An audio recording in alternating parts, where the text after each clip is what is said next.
വേദിയിലും സദസ്സിലും ഉപവിഷ്ടരായ കേരള പ്രദേശ് കോൺഗ്രസ് കമ്മിറ്റിയുടെ അധ്യക്ഷനുൾപ്പെടെ ഐക്യജനാധിപത്യ മുന്നണിയുടെ പ്രിയപ്പെട്ട നേതാക്കന്മാരെ, സഹപ്രവർത്തകരെ,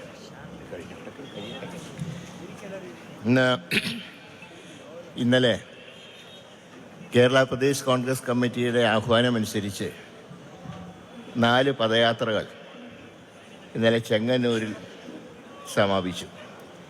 അപ്പോൾ ഞാൻ UDF കൺവീനറോട് ഇന്ന് മലയാള മാസം 1-ാം തീയതിയാണ്, ഇപ്പോൾ തൊഴുകലൊക്കെ കഴിഞ്ഞ് ചിലപ്പോൾ, കാരണം മെയിൻ ജാഥ കഴിഞ്ഞല്ലോ, ഇന്ന് UDF നേതാക്കളുടെ മാർച്ചല്ലേ, ഇനി എത്തിയില്ലെങ്കിലും നേരത്തെ പറഞ്ഞായി കണക്കാക്കണം എന്ന് സൂചിപ്പിച്ചു. കൺവീനർ അത് പത്രക്കാരോട് സൂചിപ്പിക്കുകയും ചെയ്തു. പക്ഷേ കാലത്ത് മുതൽ എല്ലാ ചാനലുകളിലും ക്യാപ്റ്റൻ മുങ്ങി. പക്ഷേ ഒരു ഗുണമുണ്ടായി.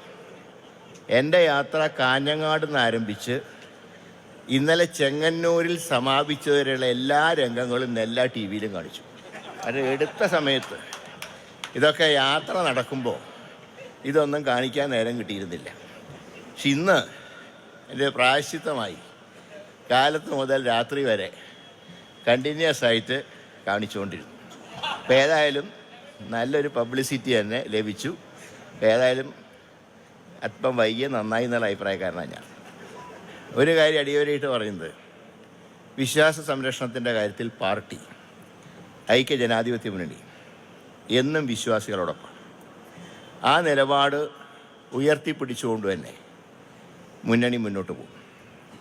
കോൺഗ്രസ് പാർട്ടിയിലും ജനാധിപത്യ മുന്നണിയിലൊക്കെ നമ്മളൊരു ദേശീയ പാർട്ടി ആയതുകൊണ്ടും പാർട്ടിക്കകത്ത് പല അഭിപ്രായങ്ങളിലപ്പോൾ അഭിപ്രായങ്ങളിടത്ത് അഭിപ്രായ വ്യത്യാസം ഉണ്ടാകും എന്ന് വിചാരിച്ച് അതൊന്നും അടുത്ത പഞ്ചായത്ത് ഇലക്ഷനിലോ നിയമസഭാ തെരഞ്ഞെടുപ്പിലോ UDFൻ്റെ വിജയത്തിന് 1% പോലും ബാധിക്കില്ല എന്ന് അടിവരയിട്ട് പറയും.